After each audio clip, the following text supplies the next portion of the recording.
This is a video that will ask you to take nothing for granted. It will ask questions to which you may assume you have ready answers. Our first question is, do you assume man has landed on the moon? If your answer is no, then this video will surprise you. If you do not take for granted that men have in actuality flown to and landed upon the moon and then flown back to Earth safely, then you are a true skeptic, and you will appreciate this video's powers of rational questioning, its scientific show-me, prove-it style. It's both unexpected and refreshing. On the other hand, if you answer yes to the question, have men actually flown to and landed upon the moon and so forth, then this video may irritate and annoy you. The handheld camera shots are not Hollywood lighted and not pre-staged. They are raw, ill-lighted, and shot under the glare of federal officials and their guards whose eyes, in some cases, blaze with hatred and contempt and the urge to arrest and officially punish. So we apologize in advance for a lack of slickness. In fact, roughness is the form true investigations and evidence usually takes. Evidence is neither huge nor glaring, and it can be small and hidden and difficult to see. And often, as you will see in this video, evidence of government lies are kept from the public's eyes behind wires, stone walls, and gates of secrecy. So instead of looking for the slickness that professional image makers have taught us to believe is truth, look instead and listen to a video that does not attempt to form your thoughts and control your thinking. This is a video that provokes your thought. It asks the unaskable questions and does not take governmental answers as gospel. So if your answer is no, I am in doubt about a man on the moon, then here is some of the evidence that you may wonder about. And for you who say, yes, I saw the moonwalk on TV, we simply ask that you suspend your annoyance with our improper questions while you see this video to its conclusion. Hello, my name is Jim Collier. I'm an investigative reporter, and this is an open letter to Frank Hughes. Frank Hughes is the man in charge of astronaut training at Johnson Space Center in Houston. He trains the astronauts now, and Frank, you trained them back in 1969 through 72 in the Apollo mission, so you were the expert that I got when I called NASA and spoke to Audrey Schwartz in the press department and said, I need an expert to answer some questions. And you've been very kind in answering. But here is the entire problem, or as much as I can get into this 2-hour tape. What happened was a man named Ralph Renee came to me several years ago with a manuscript for a book called A Funny Thing Happened on the Way to the Moon. And he was a physicist who had studied, a self-styled physicist, I guess the press will call him after this, but he knows his physics really well. And I was incredulous, like most people, that we didn't go to the moon. And I started investigating him. And then I found out that he got his information, or a lot of it, from a man named Bill Kaysing, who worked for Rocketdyne as a man who wrote scientific papers for the scientists. And he had a gray pass, which meant he could go anywhere and see anything. And he saw a lot of propulsion experiments, etc. And he wrote a book called We Never Went to the Moon. So I went to investigate the LEM, that strange contraption that supposedly landed them on the moon. It never flew on Earth, Frank. It never flew on Earth. So I said, well, who invented this thing? I went to Grumman Aircraft. And they're in Bethpage, Long Island. And I said, give me all the material that showed how this was developed. What thought went into it? And so when it crashed on Earth and never flew once, I said to myself, why would the astronauts' wives let them go to the moon and test it out there? I mean, you'd have to be wacko to do that. And a funny thing happened, Frank. They told me all the paperwork had been destroyed, that all they had was some PR pieces, a couple of photos, not even photos. They had drawings. I found that incredible. You spent $30 billion to go to the moon, and all the paperwork's been flushed down the toilet. So I went to the archives in Washington, and I went to the archives at NASA, and I went to you. There's no paperwork. The man who invented the LEM should have won the Nobel Prize. His paperwork on what made him think this would work should be in every museum that NASA has, but it's nowhere. And so the taxpayers spent $30 billion, Frank, on what half the world thinks is a hoax.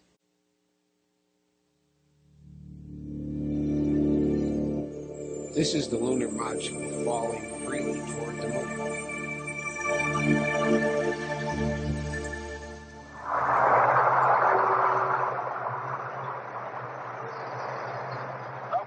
Jim, it was a little rush, but we got it done.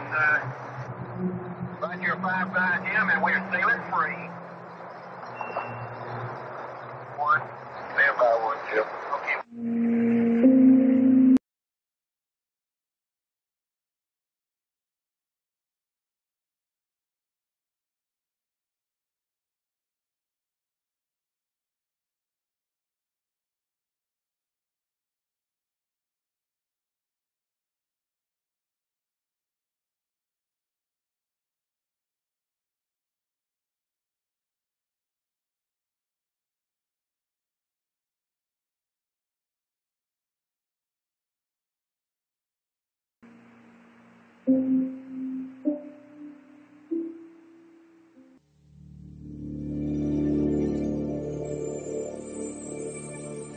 Frank, let's start with this book by Jeffrey Kluger. It was on the Apollo 13 adventure, and Kluger worked with astronaut James Lovell and with NASA, and so I assume everything in here is as accurate as that investigative reporter could be.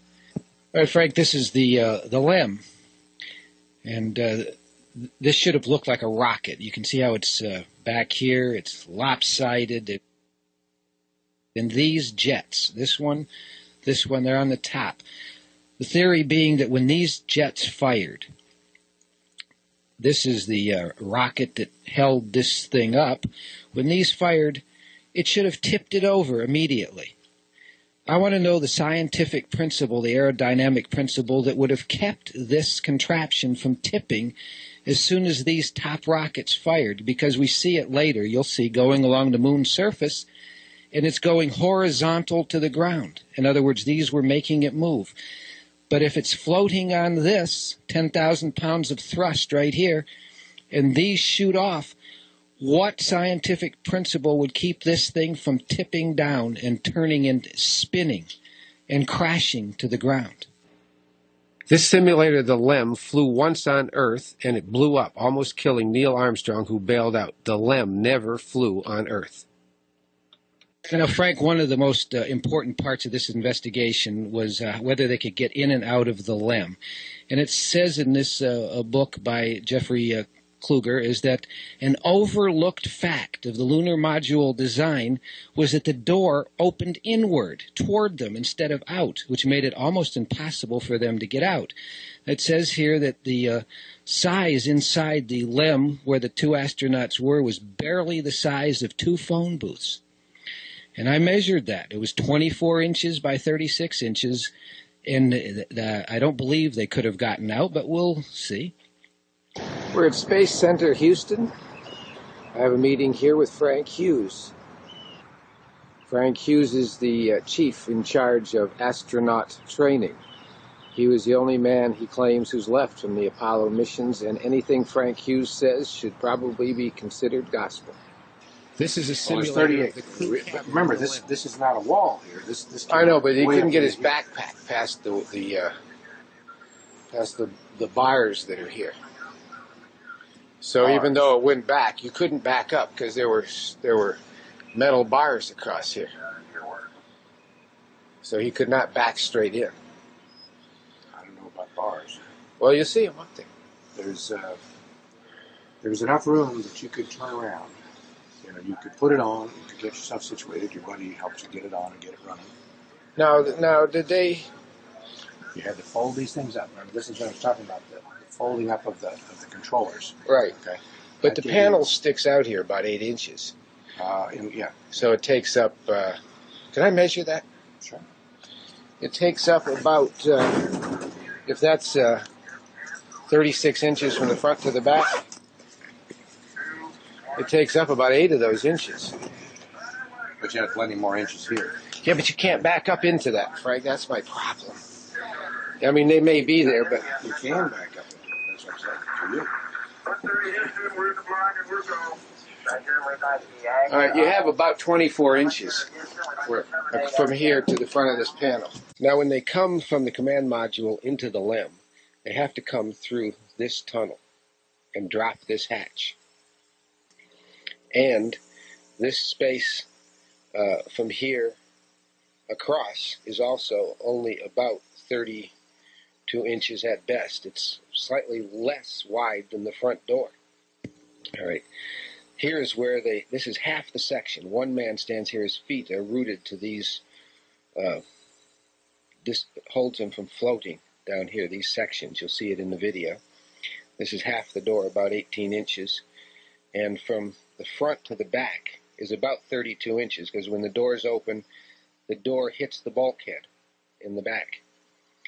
This right here keeps them from backing up into this bell area with their backpacks on. And they stow their equipment up here. So it's hard to back up. And here, this curve is equal with the floor right here. So they can't get into this section at all. And you'll see that there's wires and wires and tubes here keeping them from, they have to watch where their feet go. So it's so tight in there that 2 men in full suit with backpack cannot move. I misspoke. The door is actually 16 inches wide. Here, half the door. It goes 32 inches to the bulkhead in the back. And you can see on the sides that it's filled with instrumentation. And you can see the bell here goes up 18 inches. And they were laboring under the suitcase-sized backpacks that they would have to wear on the moon. And that they had to crawl out on their hands and knees. And that they had to waddle. They were so puffed up, ballooned up is the words. They're in their backpacks, ballooned up in their suits. Here it is here, balloon-like suits, laboring under their backpacks, that they had to waddle in there, Frank. In other words, they couldn't bend their legs. They couldn't bend over in the middle. Under 4.5 pounds of pressure per square inch in their suits. And so there's a real question as to whether they could get out of that limb or not. And according to this book, it was an idea overlooked by Grumman. Seems to me that should have been the first thing you did, Frank, that NASA did when they went to Grumman to build this, was say, hey, these astronauts need a certain amount of room to get out of there. But that didn't happen. This book, U.S. Space Gear, is in all NASA museums. One can pick it up and study the history of the space suit used in the Apollo missions. The problem with the suit from the very beginning was that they were basically inflated rubber balls. The astronauts could not bend their arms or legs and fingers in there. This is an early attempt at a pressurized suit, and here you can see a man in a pressure chamber testing out the suit, and you can see those ballooned up arms. That was the problem that NASA had to solve before they could go to the moon. And here was an attempt at using convoluted plastic suits to try to contain that ballooning rubber problem. I don't think NASA has really solved that problem totally yet, because I was at ILC that makes these suits, and they're still working on metal arms for these suits to try to bend the elbows. Here you can see the men in a NASA drawing. You can see the thickness and bulkiness of these suits. Very difficult to bend when pressurized at 4 pounds of pressure per square inch. You can see the mass here in them. And to try to get out of a space capsule, the LEM, with these suits on, here is a Washington Post photo of those suits taken on the Earth. And there's no camera here. A camera goes out front of this area here, adding another foot. So from front to back, it would be close to 3 feet, and they only had 2 feet inside the LEM from front to back, from instrument panel to the back where they couldn't back up because of the bell, and there was a bar going across. And you see the other man wearing the camera there. Very difficult to maneuver these suits, and it would have been very difficult to get out of the LEM with these suits on, with the door opening inward. And one astronaut had to stand in back of that door. He couldn't get out of the way. So I had to find out what the inside of the LEM looked like and what was in back of that door and whether they could back up into that section. So I went to the Space Museum in Washington, where Alan Nadell, the curator, promised an hour of his time and a cherry picker to get up here and look at the inside of the LEM. We're looking through a glass window through the door. That's a 32-inch door. And you can see the wires and tubes back there that the astronauts would back into if they backed up in that little 24-inch section. Up top there you can see the bar that keeps them from backing into the bell section behind the 24-inch section in back of the door. So they were trapped in 24 inches, and that's the bell that's above the 18-inch bulkhead in the back and just below the upper hatch that goes between the LEM and the command module. They come down from the top. It's a very small, cramped space. You can see the door to your left. That's above the bell. That's the bell.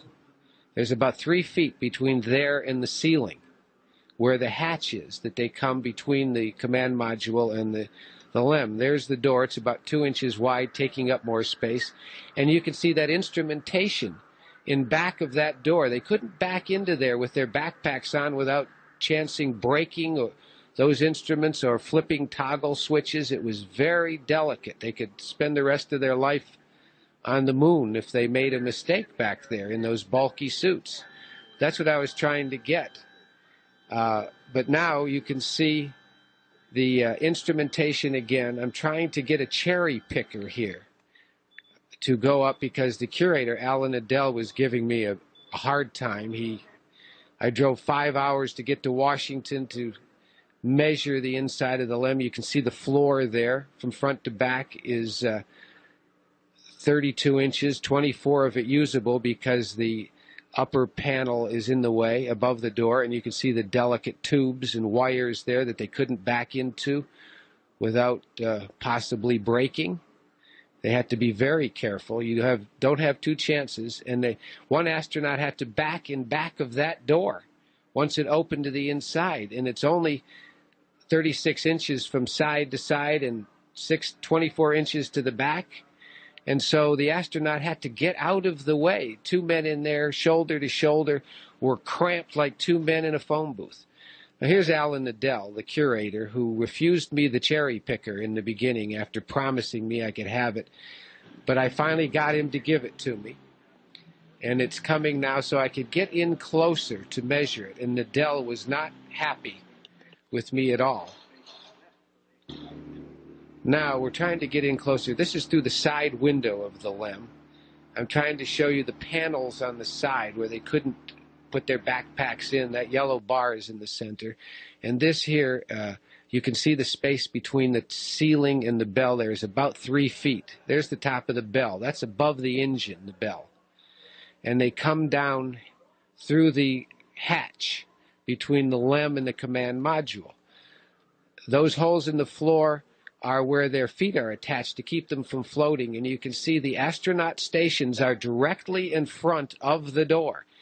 And they couldn't back up into this bell section either, so they were trapped in the middle. Anchored to the floor here, and that these would have to be stuck to the bulkhead door. So, Frank, I asked you if there was an official manual telling them how to exit the LEM, and you said no. You said each crew had to figure it out for themselves. But there was no actual manual telling them how to do this, right? Oh, yeah, we have procedures. In a manual somewhere I could get a copy of? Sure. Do you have a copy of it? I don't personally. We can look for one. I mean, we had checklists for everything. But you don't remember what it was? There was no standard? Yeah. Each crew pretty much had their own deal. Frank, each move of the crew was choreographed to the second, and yet nobody told them how to get out? That's an incredible statement to make. So I went to Boeing. They built the rover, that little car that they ran on the moon. And Boeing said they had no documents either. They'd all been destroyed. All been destroyed. You're looking at the rover, and you can see all the equipment on the front. It could not double over in half. All right, Frank, now you told me that the rover was not folded over when it fit into the LEM. We'll get to that later, but I want to show you this here now. You can see here in the NASA drawings that the wheels are folded up and it is folded over in the middle. In fact, it looked something like that, folded over, and the wheels fold up. And this is 3 feet from here to here, so this is about 2 feet long. You can see here that this is how it would have had to have fit into the section of the LEM where it fit. This is the design, and this is 4 feet. This makes this about, at least over 2 feet. This, Frank, is how it was folded up in the side of the LEM, and that's how it looked folded up, only you dispute this. You say that it was not folded like this. You said it was folded on a 90-degree angle, and that's going to be very important coming up. Let's talk about it. All right, now, this is NASA's concept where the front and the back of the rover were folded over onto the chassis. What you say happened, Frank, was that the front was folded on a 90-degree angle like this, and the tires stuck out the front and the back. It would have looked like this, with the tires sticking this way, and you would have had to fit it into the side of the LEM. This would have been 8 feet long. The LEM section was only 5 feet long, and when I spoke to Grumman, they said they never enlarged that size at all. They would have had to have increased the size of the Saturn rocket by 3 feet to fit this in. And this is how it looks in the rocket ship. The LEM is in this section. These sections pull apart, and this nose here, this probe, attaches to the LEM here. It does a somersault in space. So I went to Houston to photograph it because I doubted it could fold in half and fit into the 5-foot section, and you agreed with me, Frank. You said it folded on a 90-degree angle. All of these pieces, first of all these things that stick up in the air, like the antennas and everything, have to be put on after it's unfolded. Right, I'm talking about the metal, the white boxes there. Okay. The seats fold down forward, so they're flat. Right. Okay. And you can see the hinges. Now I want to talk about the stuff in the front. Yeah. Well, let's talk about the whole thing. Okay. This stuff in the back, right, is a tool module that's set on there, so that comes off.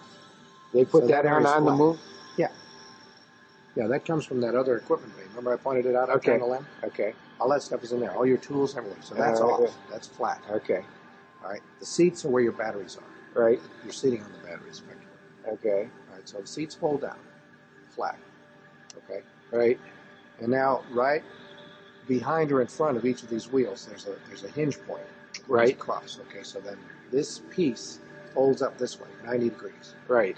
That takes the whole back end up off the ground. Right. And then the back part, just in front of the wheels, folds the other way. So it folds over. So Does this back piece fold flat over the seats? No. Okay. No, And does it the just front folds piece? 90 degrees. Does the front? Okay, and the front does too. Now, another thing. The astronauts had this camera made for them specially to photograph stars. Now, had stars been photographed on the moon, the astronomy buffs here could have said, absolutely, we went to the moon because they know how to orient that kind of thing. And all the astronauts have ever said is they never saw stars. Even when they took pictures of the Earth, there were no stars in the picture, and yet the Earth is reflected light, and the stars should have been bright like headlights of cars because there's no atmosphere. Sky totally black, but there's no stars. I don't recall during the period of time that we were photographing the solar corona what stars we could see. I don't remember seeing any. Neil, Out of me, not say. Neil, you were I don't remember seeing any. Neil, you were. I don't remember seeing any. Neil, you were. I don't remember seeing any.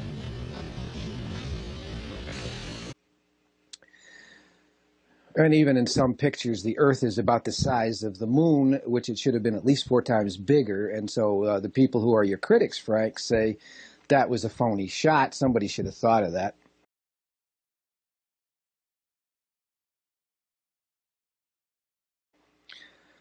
Anyway, I asked you on the phone, I said, where are the photos? Hundreds of them should have been taken, should have been in manuals, books, everywhere. They should have been proud of them. You said maybe in some scientific journals. You couldn't tell me the journals.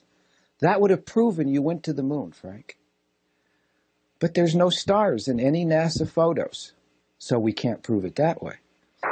Young set up an ultraviolet camera to provide the first astronomical observations from the moon. So I said, well, what do you got that proves we went there? I got no paperwork from Grumman or Boeing. There's nothing in the archives. There's stars don't exist. And we'll get into some other things. And you said that the rooster tail of the rover, when it was running along the moon's surface, proved it. With Duke acting as photographer and Young as driver, they put the rover through a full test. Man, you are really bouncing. Is he on the ground at all? That's 10 kilometers. Huh? He's got about 2 wheels on the ground. Okay, turn sharp. I have no desire to turn sharp. Okay, here's a Sharpie. Hey, that's great. He's a big rooster tail out of all 4 wheels. And as he turns, he skids. The back end breaks loose just like on snow. Come on back, John. Hey, the deck is running. Man, I'll tell you, Indy's never seen a driver like this. Okay, when he hits the craters and starts bouncing, it's when he gets his rooster tail. He makes sharp turns. So I checked that out, and we'll see that further in the film. And I found that that was the absolute proof, Frank, that was taken on Earth. And the theory is, when we get there, so you'll understand, is that Einstein's theory. And remember, the moon has gravity. Moon has gravity. Like Earth, it's 1/6 the Earth's, but it's gravity. And you can see in the NASA videotape that I'm about to show that everything looks pretty heavy. I mean, once they got that LEM into gravity, it would have operated just like Earth gravity and been subject to the same effects. So when the rover spits dust out of the back, the law is that, the physics law is, that as fast as that dust or dirt, whatever it is you were spitting out of the back wheels of that rover, should have fallen to Earth at the same speed that it went up, because there's no atmosphere to stop it. And yet what we're going to see, Frank, is that it goes up and then it hits a wall of atmosphere. And it stops and it trails off. You can see it. It should have made a perfect arc going down as fast as it went up. But it doesn't, and you can see trails of it as it goes up, hits the atmosphere, and stops. Goes up, hits the atmosphere, and stops. That was done on Earth. With Duke acting as photographer and Young as driver, they put the rover through a full test. Man, you are really bouncing. Is he on the ground at all? That's 10 kilometers. Huh? He's got about 2 wheels on the ground. Okay, turn sharp. I have no desire to turn sharp. Okay, here's a Sharpie. Hey, that's great. He's a big rooster tail out of all 4 wheels. All right, Frank, let's study this carefully. It's very important because what we have here is no atmosphere and 1/6 gravity. This rooster tail should probably have gone up 60 feet in the air, and yet it only goes up maybe less than 10 feet, and it creates waves. You'll see them go up, waves. It doesn't make an arc like it should. The theory being, see that wave? That's because it hits atmosphere and stops. The sand, the dust. Those particles should have kept going because nothing should have stopped it, but it hits resistance. And you can see it go, and they don't go up very high for no gravity. So let's take a look at this again. I mean, this is a very important point. This whole car, this whole rover problem, the side of the LEM was only 5 feet high. And yet, when this car was folded on a 90-degree angle, it would have been anywhere from 8 to 11 feet long, Frank. It could not have fit in there.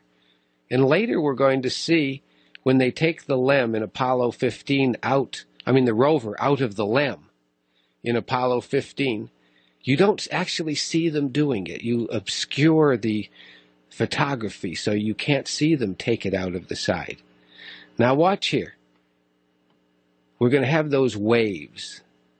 A body in motion tends to remain in motion unless stopped. And the only thing that could stop this soil would be atmosphere. And that right there, those waves are where it hits the atmosphere and stops, Frank. I want to know what NASA scientific principle says that that's wrong.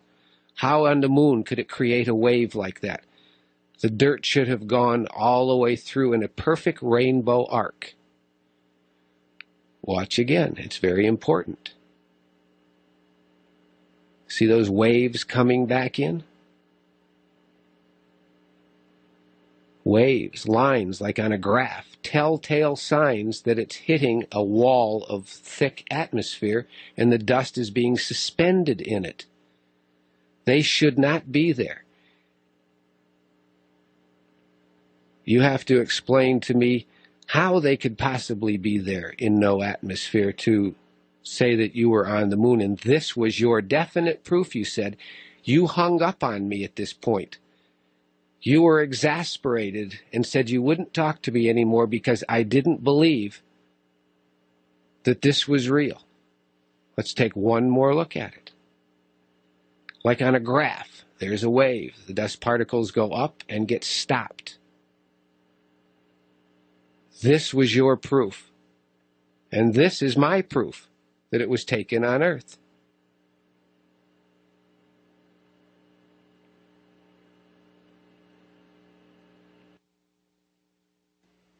So there's my problem. I'm willing to say we went to the moon, Frank, if we can get past all the technical problems we're about to see. If I can see some paperwork, if I can see anything that proves it. And the video we're about to see, the official NASA video, appears to be all a fraud. Warning them. And as I recall, Main B was the one that had a amp spike on it once before. In the interim here, we're starting to go ahead and button up the tunnel again. April 11th, 1970. Launch day. The crew of Apollo 13. Jim Lovell, commander and veteran of 3 previous missions. He had orbited the moon Christmas 1968 on Apollo 8. Fred Hayes, his first time up, lunar module pilot. Jack Swigert, command module pilot. 3 days ago, he was on the backup crew. Now he replaced Ken Mattingly. Mattingly had been dropped from the mission because he had been exposed to German measles. Notice the blue sky outside the window. It should be pitch black in outer space. One of the big problems was consumables. There would be enough to eat and drink. But in space, there are other factors. Oxygen to breathe, electrical power to keep the spacecraft alive, water to cool the equipment and keep it operating. To conserve the electric power and cooling water, the cruise ship... Now look at the white light coming in through this window. You can't have white light without atmosphere. It should be pitch black. And see the blue light coming down in the lower right-hand corner coming in from that window? And blue light coming in from this window? The consumables, cooling water, electric power, the LEM water gun was leaking, and we shut that off. I guess it leaked about a quart of water, I would estimate. But it took me about 2 days to get my feet dry, and So I noticed this tunnel coming down from the top of the ceiling of the LEM. What could it be? The next point, Frank, that we'll see in the picture is you said that this hatch right here opened toward the back, this way. And you can see right here, Frank, that it opens toward the left-hand side.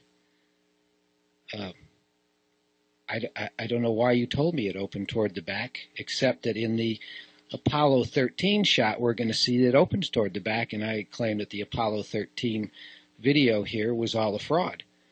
Now you can see the tunnel coming down from the ceiling about a foot. You can see the hatch door, the white silver thing in the back.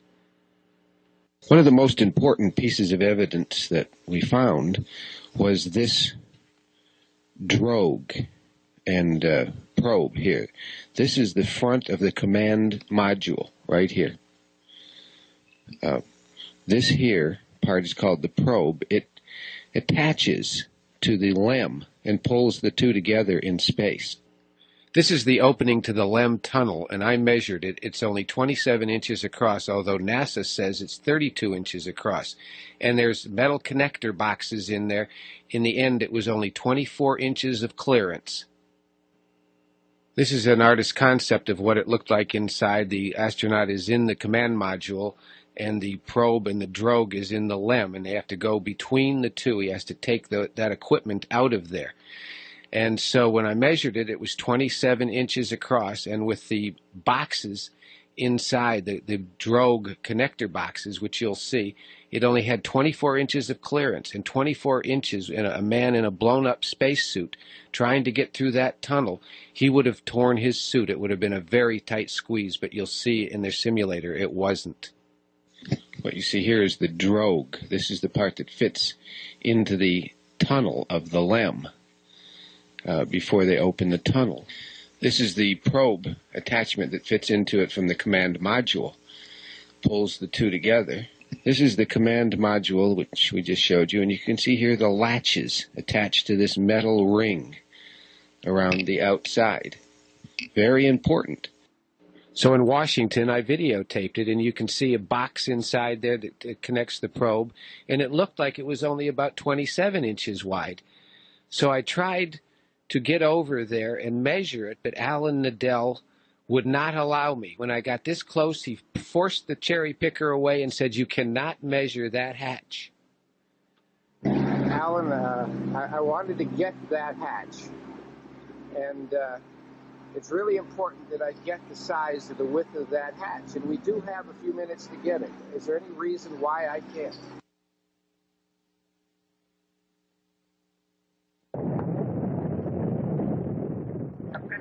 Program, and this baby is really going. The next day, Pete Conrad and Alan Bean entered the lunar module, leaving Dick Gordon in the command module. This tunnel is much too wide. The real tunnel is only 24 inches. I measured it. And the top hatch, you can see it comes down. I reached inside in Houston here, Frank, and I got the camera in.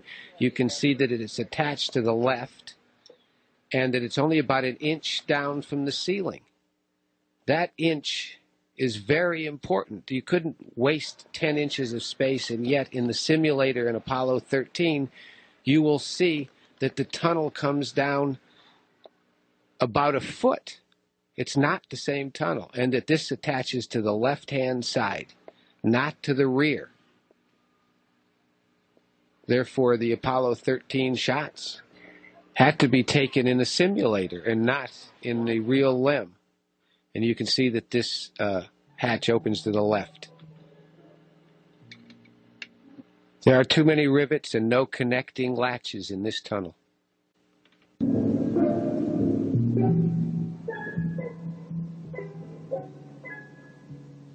If you want my opinion of how they handled the situation when it happened, they handled it exactly like we'd expect them to. They were about as well on top of it as anybody could be. We knew what we knew, which isn't very much. We actually had a third little sleep restraint, which Fred then Blue light in outer space. Just a little bit warm. The astronauts faced another problem, their own exhaled breath. The lithium hydroxide chemical to take carbon dioxide out of the air was not sufficient in the lunar module. They would have to The hatch door is open to the rear. the canisters from the command module to fit the hoses in the LEM. On the ground, an adapter was fashioned from materials the crew had available in the LEM. Cardboard from a checklist, plastic bags, and tape. After checkout in an environmental chamber, the directions for construction were sent up to Aquarius.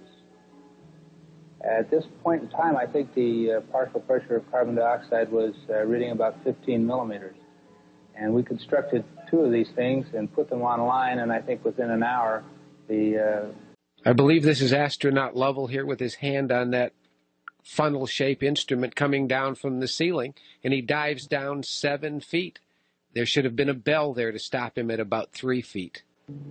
So you see that survival now became one of initiative and ingenuity, and had, whether we could make it back or not. But in a situation like that, there's only one thing you can do. You just keep going, and you just keep thinking up where you can get more consumables. And so that's exactly what we did. On April 17th, they prepared for re-entry. Let's talk about hypergolic fuel, which was used in the LEM. Unsymmetrical dimethylhydrazine and nitrogen tetroxide came out of these side thrusters. These propelled the LEM horizontally along the surface of the moon, and yet we never see the dark red opaque smoke coming out of these rocket thrusters or the one on the bottom.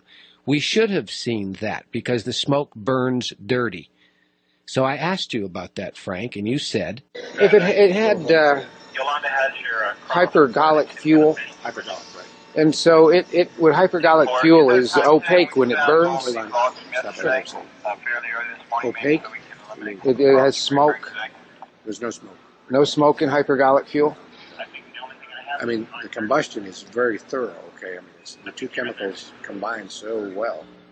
Frank, the chemicals don't combine well. They burn terribly dirty and opaque. If you look at it, there's a real problem with seeing it, but you don't see any, except at the initial start of a blast, when it fires, before the mixing gets complete. And that's what you see in here, actually. Down No, I'm talking about underneath there, too. Well, it was the same ones. The same fuel was used for these as for the others. Uh-huh. And So you're saying that the hypergolic injector fuel does not create a black smoke at all? black Clear. smoke? The fuels we used. Now, hypergolic, let's talk about it. Hypergolic is a chemical term that just says the 2 chemicals, you don't need an igniter. The 2 chemicals. Right, and so the ones you used didn't create black smoke? We can go down. Okay. You were taking advantage of me there, Frank. You knew I meant red, opaque smoke. But you did say that when these rockets blasted off, the beginning smoke should have been opaque, dark, because it didn't have complete burning. And yet we do not see that in these 3 blast-offs, Apollo 15, 16, and 17. No black smoke at all, and it should have been there. Heavy, thick, particulate matter. Even in no atmosphere, it would have been there, Frank. Neil Armstrong, Michael Collins, Edwin Buzz Aldrin. It's 250 degrees in the sun on the moon. How could this footstep have clumped the soil and stuck together without moisture? Green, loud and clear. You're to now. The next day, July 20th, marked the beginning of a new era. Mike Collins, alone in the command module called Columbia, watched as Neil Armstrong and Buzz Aldrin undocked the lunar module called Eagle. 50,000 feet above the moon, Eagle's descent engine ignited and began the deceleration for landing. As they descended, Armstrong and Aldrin watched the craters and mountains of the moon pass beneath them. Singular, go for landing, over. Roger, understand, go for landing. At this point, the Eagle rolled onto its back to give the landing radar surface acquisition. Now the crew was flying blind until the slow pitch maneuver brought the lunar horizon to their view. 100 feet, 3.5 down, 9 forward. 5%. How many bites? Okay, 75 feet. That's looking good. Down a half. 6 forward. 60 seconds. Lights on. 6. Down 2.5. Here they're going horizontally along the moon's surface, being pushed by those top rockets. They should have had rockets on the bottom of that LEM, pushing the mass where the jet thruster is. And as they're coming down, you see no opaque smoke coming out of the rocket thrusters, either the top ones or the bottom ones. And we do not see a cloud of dust coming up here. It should have been a horrendous 10,000 pounds of down thrust should have covered that soil there, but we don't see it. We still see the pock marks right there in the soil. It should have put up a tremendous amount of smoke and soil. Okay, engine stop. We copy you down, Eagle. Now look at this shadow of the LEM. It's exactly its own length, and notice there's only a couple of white spots within the black of the shadow. Tranquility Base here. The Eagle has landed. Now here's the famous picture of the LEM on the moon's surface with no crater blown beneath it at all, nothing. The rocks and pebbles are all still there. That definitely upsets people who investigate the moon. What should have happened was this NASA photo of a tremendous dust storm. It should have obscured everything. Now look at this shadow. The LEM is exactly its own length here, and look at the internal shadow, the white spots. I want you to roll your film back after this and check this shadow out again, because you're going to see some now see that shadow? See how it changed? The white light in the middle, that could not possibly have happened within seconds. And we're getting a picture on the TV.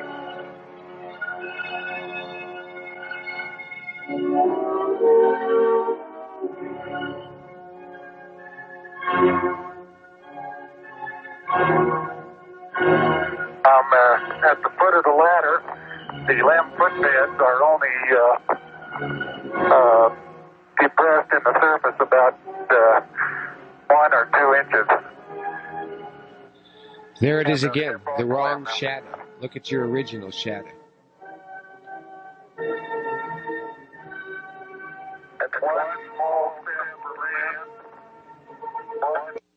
That one small step for man should have been made on rock and not on soil that clumped. It should have been blown away, and there should have been a crater beneath that rocket. Giant leap for mankind.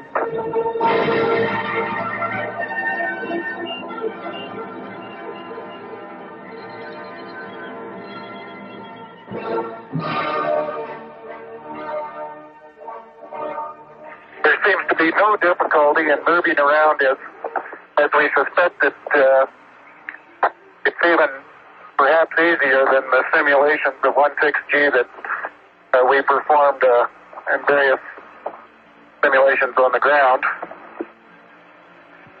Absolutely no trouble to walk around. Notice how well lit he was in that shadow, and look how this shadow of this astronaut is almost 3 times his length. The LEM shadow was 1. And it was time for Aldrin to join him. He's lit up like Disneyland on the dark side with no atmosphere. How come?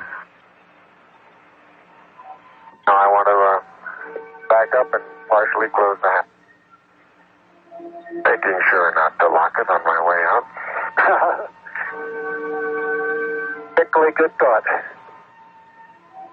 That's our home for the next couple hours. We want to take good care of it. There you go. Okay, now I think I'll do the same.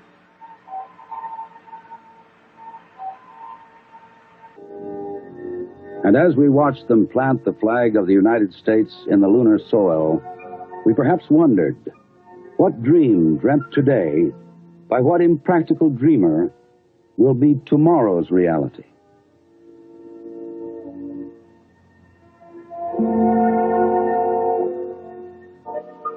This Now video is Buzz what first Aldrin made developed people the believe we didn't go to choreography the for moon. You can see future lunar right through the explorers. astronauts as if they The were steps ghosts. with which It those who appears to be follow superimposed will and traverse not the real. moon.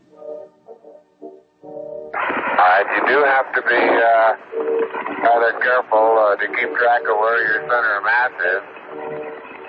Sometimes it takes about 2 or 3 paces to make sure that you've got your feet underneath you. And about 2 or 3 or maybe 4 easy paces can bring you to a fairly smooth stop. Like a football player, you just have to put out to the side and cut a little bit.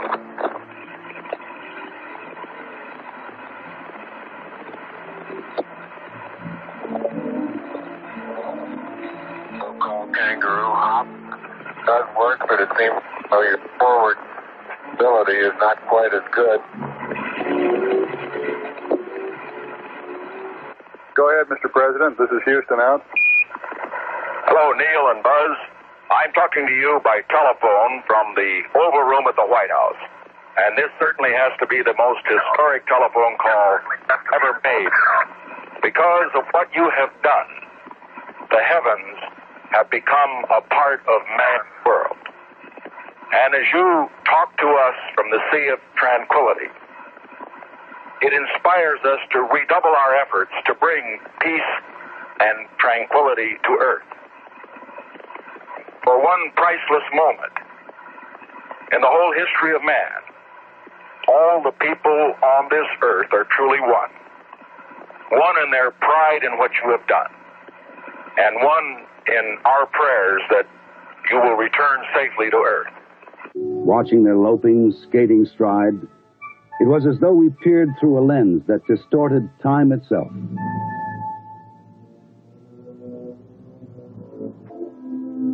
So they went about their tasks of exploration, aliens on a distant world. And, strangely enough, they looked as if they belonged there.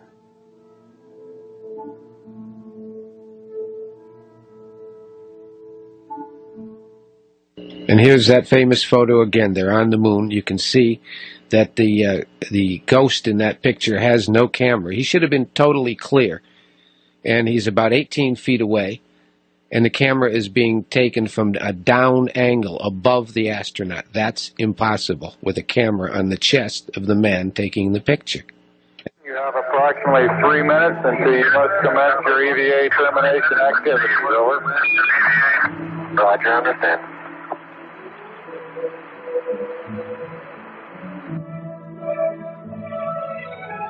It was now time to leave the dusty lunar plain, stow the experiment, samples, and photographs to be returned to Earth.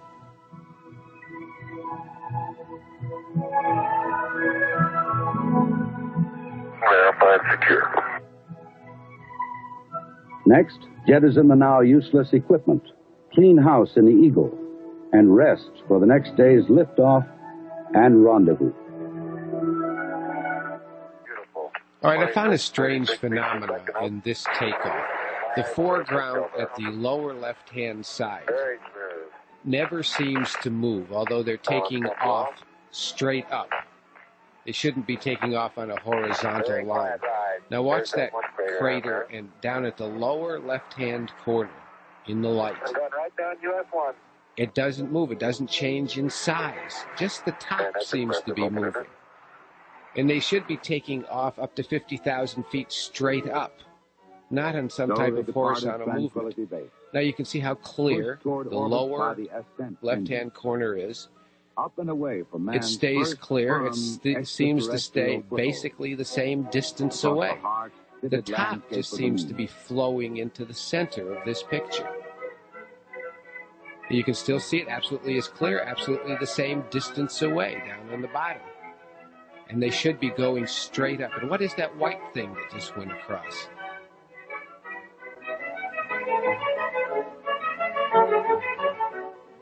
Then, following rendezvous procedures developed through Gemini and Apollo, Eagle drew nearer and nearer to Columbia. Alone in Columbia, Mike Collins watched the Eagle's climb, its flashing beacon of friendly signal. For hours he had kept his vigil. Now his companions were returning. Control thrusters firing, Eagle and Columbia moved together for docking. The last movement of their lunar duet.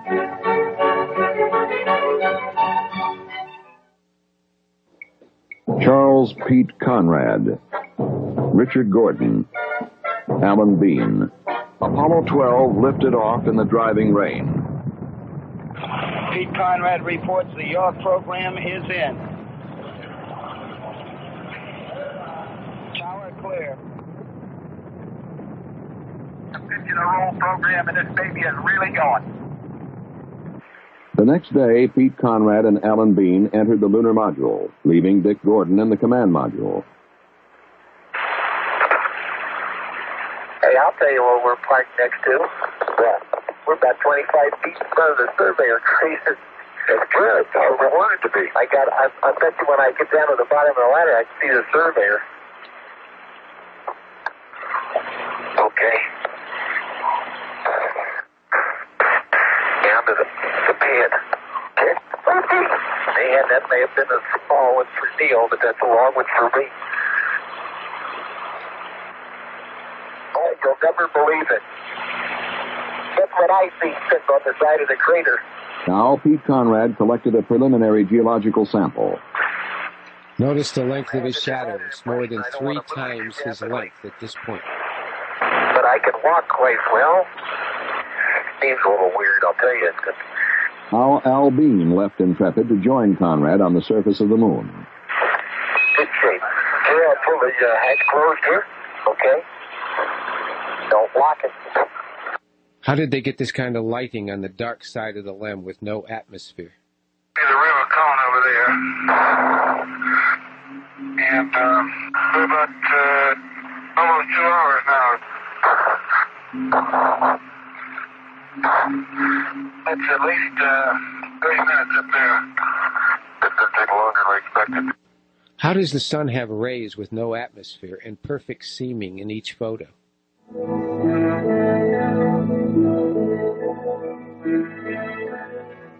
5 miles above the moon, Dave Scott and Jim Irwin looked out the window of their lunar module down toward Al Warden in the command module, which had completed its separation maneuver.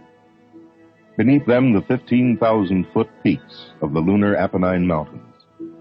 Soon they would fly low over those peaks on their way to a landing in a little valley in the mountains of the moon.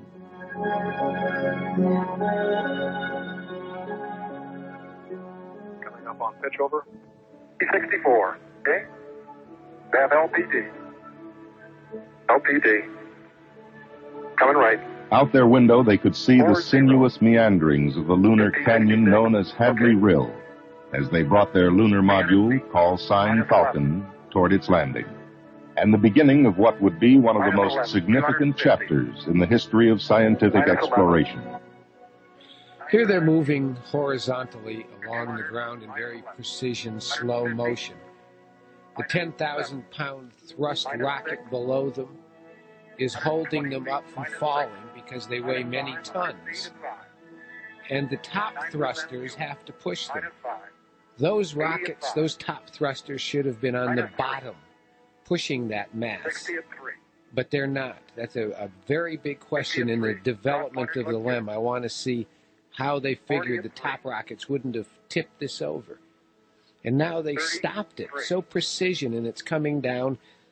And you can see this pudding effect of the moon's surface. And you see these light rays starting to come, but they're not dust because they don't cover anything.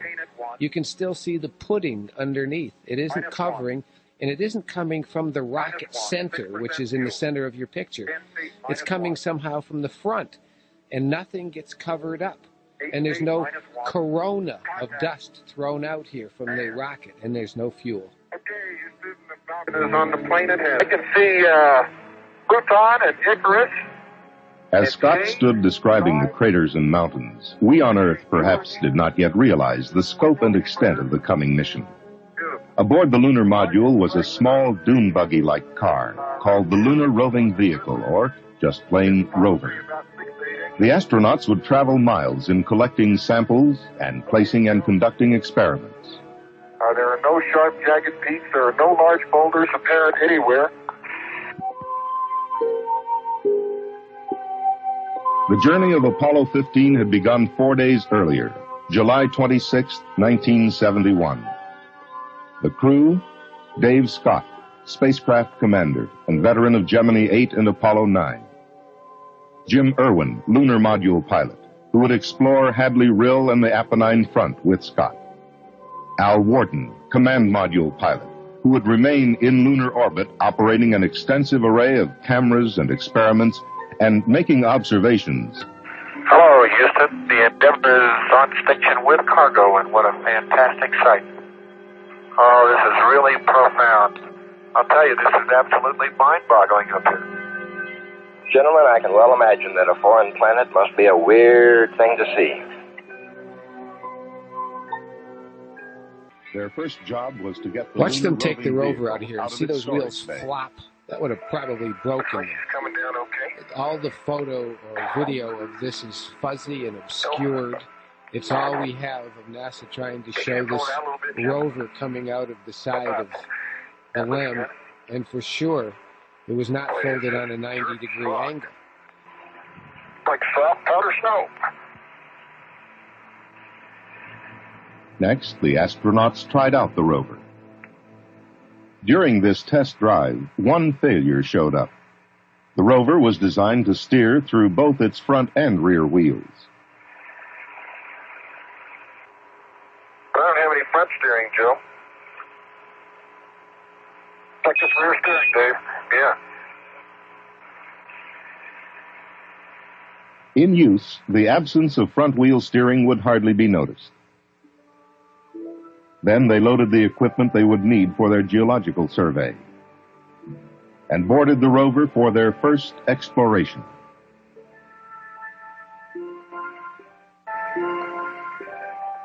Okay, we're moving forward, Joe. Roger. They were headed toward St. George Crater, located on a mountain slope above Hadley Rill to the south of the landing site. Ooh, hang on. Man, this is really a rock and roll ride, isn't it? There would be a stop to collect samples at a smaller crater called Elbow. They would also drive core tubes into the lunar soil to collect contiguous specimens from beneath the surface. But now it was time to return to the lunar module. Not to end this first work period. They're traveling, and notice but this to mountain begin in the another upper phase. right, and notice the sun is coming from the right. You may have to reverse your video a couple of times to see this, but you're going to see this exact same landscape again. And the sun will be coming from the right when you see this landscape again, but they'll be going back the other direction. This is their only demonstration that gravity is 1/6, and it fails miserably. Watch this. Spectacular demonstration.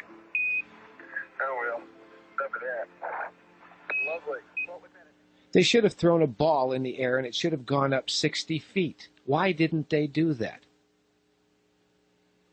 We drive up front here, and I can see Mount Hadley, and the linear patterns in it are really remarkable. Then they began the physical sampling of the Apennine front, stopping at 4 craters in their traverse. Oh, boy. It's a nice little crater, isn't it? It sure is. Okay, Jimmy, let's go to work. Roger. Look at that. Almost see twinning in there. Guess what we just found? I think we found what we came for. Crystal and rock, huh? Yes, sir. You better believe it. 196, a special bag. Yes, sir. Joe, this crater is a gold mine. And there might be diamonds in the next one. Yeah, babe. Collection bag, probably before you go much longer. It's coming very loose there. Okay. Let me do it right now, Joe. So we don't forget it. Roger, we sure don't want to lose that one. I don't know what we'll do without you, Joe. Now their day is over, and they're traveling home, but the sun is still coming from the right, and the mountains are still exactly the same as they were. This appears to be a stage set. somewhat like a movie, a cowboy movie, where the horse is moving and the background is different. On your next trip. It happens on all the rover trips. Making me seasick. What do you expect traveling on the Maury? Oh, what a big mountain that Hadley is. Yeah, it's beautiful. Sun is really fierce. Oh, look at the mountains today, Jim, when they're all sunlit. Isn't that beautiful? Really is. By golly, that's just super. You know, unreal. Dave, I'm reminded of a favorite biblical passage from Psalm. I look unto the hills from whence cometh my help. But of course, we get quite a bit from Houston, too. This appears to be high noon on the moon, 250 degrees in the sun. They should have cooked and baked inside that LEM. And Eastman Kodak told me that film melts at 150 degrees. None of the film taken on the moon at this type of temperature should have survived. It should have been crisp like in an oven and curled and melted. 171 hours and 37 minutes after they had lifted off the planet Earth, Scott and Irwin would lift off its sister planet, accompanied by a musical salute they themselves would provide from a small tape recorder on board. This liftoff, automatic.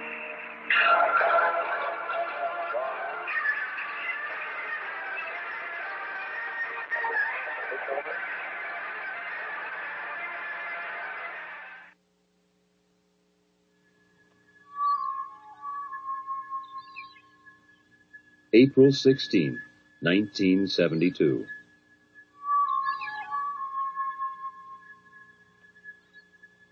Apollo 16, man's fifth lunar landing, sat silently on the pad awaiting its mission. Inside the astronaut quarters, its relaxed crew ate Sunday breakfast. John Young, a veteran of 3 previous space flights, was commander. Ken Mattingly, command module pilot, would conduct orbital experiments around the moon, while Charles Duke explored the lunar surface with Young. April 22nd. Young and Duke would find themselves strapped into a small electric car called the Rover, bouncing across the lunar plateau known as Descartes. The old water bag is working super. This is going to be a good day, Charlie. Yow! Woo! Man, that was great. Big skid. We're doing 10 clicks, Tony. Covered me with dust on that one. As Young and Duke rode the bucking rover to the lunar formation called Stone Mountain, NASA geologist Farouk El-Baz wrote on a blackboard on Earth, "There is nothing so far removed from us to be beyond our reach, or so hidden that we cannot discover it." René Descartes. As John Young would later remark, Apollo 16 would certainly help prove that René Descartes was right. Compacted. Almost like a freshly plowed field that's been rained on. The subsequent maneuvers all went without a hitch. Then the next day, April 20th, Young and Duke undocked the lunar module preparatory to landing, leaving Mattingly in the command module.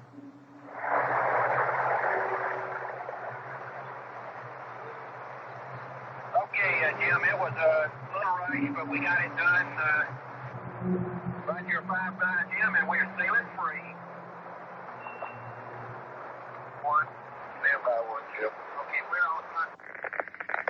on. The next maneuver was for Mattingly to burn the main engine of his spacecraft to put it into a circular orbit. The first step the Earth in is the 4 times problem-solving larger technique. than the moon. And Stabilize the situation in the safest even manner. Smaller than Get the moon. the 2 That would spacecraft, be which had impossible. separated, close enough together to dock, if necessary. Here they are landing, and you can see the pudding effect of the soil. And now you see those strange, what I call special effects light rays. If that were really sand, it would be covering up all of that, which is beneath it. But it doesn't. Doesn't fill in holes, doesn't cover mounds. And it looks like light rays photographed underwater, not dust being shot away at a 10,000-pound thrust rocket engine. And you can see here, nothing gets covered up, nothing changes when it lands. There it is. around and finally here, Houston. Fantastic. The original plan had called for Young and Duke to get out and explore shortly after landing. However, the near abort had lasted 6 hours. The tired astronauts would sleep. April 21. Mission Commander John Young stepped onto the Descartes formation, 11:58 a.m. Eastern Standard Time. They are mysterious and unknown Descartes. Island planes. Apollo 16 is going to change your image. After unloading the rover from its storage bay in the lunar module, they planted the flag. Hey, John, this is perfect with the LIM and the rover and you and Stone Mountain. And the old If a flag. 165-pound man with an 80-pound backpack on the moon weighed about 40 pounds and 1/6 gravity, this proves that white men can't jump on the moon either. There we go. Good. Young set up an ultraviolet camera to provide the first astronomical observations from the moon. On the moon, the astronauts continued with the other experiments. Young placed a series of sensors in the soil, then fired explosive charges, mapping the lunar subsurface much as geologists on Earth use explosives to search for oil. 4, 3, 2, 1, fire. They continued to sample the area and activate the experiments. Then they returned to the rover and prepared for their first trip away from the landing site in search for geological samples. And here we go. Their first traverse would take them about 1 kilometer west of the landing site. They would make 2 stops to collect samples and conduct experiments. Now, this is the most interesting thing, Frank. There's the rover on the top of the hill. Notice the rock in the center. It looks like an alligator with its mouth open. And look at all the other rocks. You're going to see them again. John, you're just beautiful. That is the most beautiful sight. Note the rover on the top of the hill. There on around that crater. Young used a portable instrument to measure the local magnetic field. He would later record the most intense magnetic field ever found on the moon, far higher than scientists ever suspected. It's really some crater. As you come around there, there's a rock in the near field on this rim that has some white on the top of it. We'd like you to pick it up as a grab sample. This one right here? That's it. This one right here? That's it. You got it right there. There would be one more stop before they got back to the lunar module to close out this EVA. With Duke acting as photographer and Young as driver, they put the rover through a full test. Man, you are really bouncing. Is he on the ground at all? That's 10 kilometers. Huh? He's got about 2 wheels on the ground. Okay, turn sharp. I have no desire to turn sharp. Okay, here's the Sharpie. Hey, that's great. He's a big rooster tail out of all 4 wheels. And as he turns, he skids. The back end breaks loose just like on snow. Come on back, John. Hey, the deck is running. Man, I'll tell you, Indy's never seen a driver like this. Okay, when he hits the craters and starts bouncing is when he gets his rooster tail. He makes sharp turns. Then it was back to their lunar base, activate experiments, and close out EVA-1. April 22nd. The lunar surface temperature in the sun should be around 135 degrees today. Today they were headed a little over 4 kilometers south to climb their rover up the side of Stone Mountain. Man, we are really going up a hill, I'll tell you. Their first station, a crater 700 feet above their lunar module. And there it is again, Frank. The same mountain, the same alligator rock, different time, different day, no rover in the background. This has to be your biggest embarrassment. This was a stage set somewhere in America. What a view, isn't it, John? It's absolutely unreal. They should have caught this, We really come but up they here, didn't. Tony, it's If just there's ever spectacular. proof that you faked all I of have this, never seen this frame all I can alone say is would do it. spectacular, and I know y'all are Shot sick of somewhere that in the word, but American desert. It's my all vocabulary showbiz, is so Frank. limited. Today, men first left the protective atmosphere of Earth to walk in the vacuum of the moon. And we may wonder, will our lives ever be the same? Will future generations look back from the Earth, from another planet, from another star, and say, this was the beginning? But those future generations, Frank, are going to look at that moon, and they're going to say, why didn't they ever throw a ball in the air and make it go 60 feet? 6 times what we could have thrown it on Earth. That would have proven there was no gravity. So I started thinking about that, and I started thinking about the space between the moon and the Earth. Outer space. And that got me to the Van Allen radiation belt. So I went to the World Atlas by Rand McNally, and this is what we found. We found that the Earth is covered with layers of atmosphere. That's the difference between the Earth and the other planets in the universe. And the atmosphere protects us. The ozone layer is what keeps the ultraviolet rays from the sun from killing all the organisms on Earth and destroying the Earth entirely. Then there's the stratosphere. Covers a certain amount of space, and the mesosphere, and you can see those squiggly lines. That's radiation from the sun. That radiation is deadly.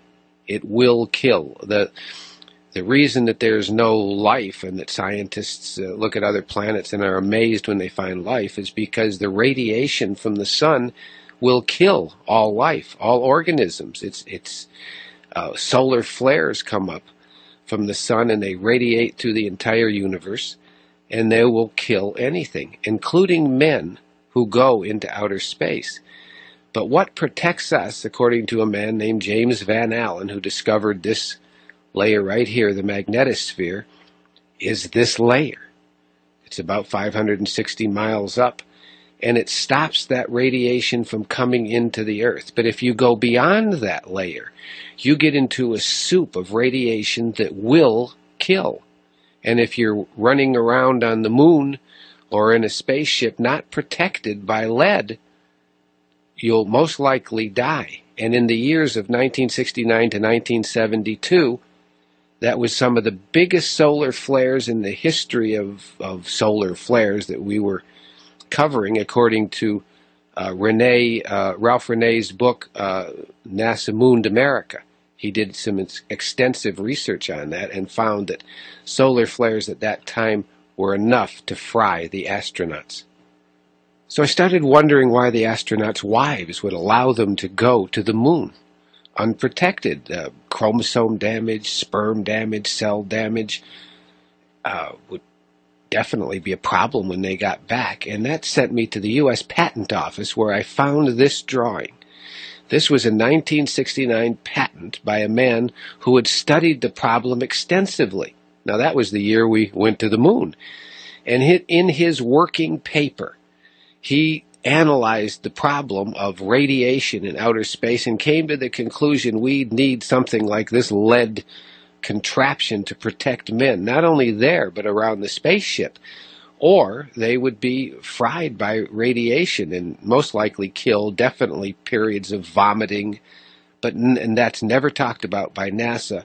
And when the spaceship comes back, the lunar module comes back into Earth, we never hear about them testing it for radiation contamination or any of the tests on these men for radiation contamination. So the question is, why would they consider sending a man to the moon or to Mars now without some discussion about the protection you would need to go beyond the Van Allen radiation belt?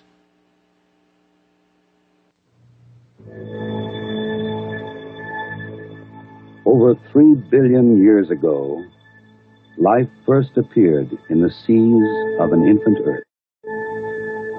Over 400 million years ago, living creatures left the protective waters to begin life on land. About 2 million years ago, the earliest man walked upright on the land. 204 years ago, James Watt made improvements to the steam engine and began the age of technology, forever altering the course of man. 66 years ago, two men named Wright again changed the pattern of life on this planet. I have a few notes here I want to add. In the final analysis, it appears to me that the major media and the scientific community at the time of the Apollo flights abrogated their duty to ask critical questions. I suspect that the politically charged atmosphere of those times, that is, to beat the Russians to the moon by the end of the 60s, caused NASA problems. It is possible that NASA hadn't solved those technical problems by the end of 1969, but they couldn't admit it, or their funding would be cut. All those billions would dry up. In the end, did they have to fake it? So I'm asking you to go to your congressman, go to your senator, take this tape and show it to them and demand a public discussion on this issue. And finally, I want to thank Frank Hughes, who gave freely of his time, and curator Alan Nadell, who did not. Well, I've been glad to help you and to give you an hour of my time and an hour of free staff time to use all of our equipment, and we really wish you the best of luck with your project.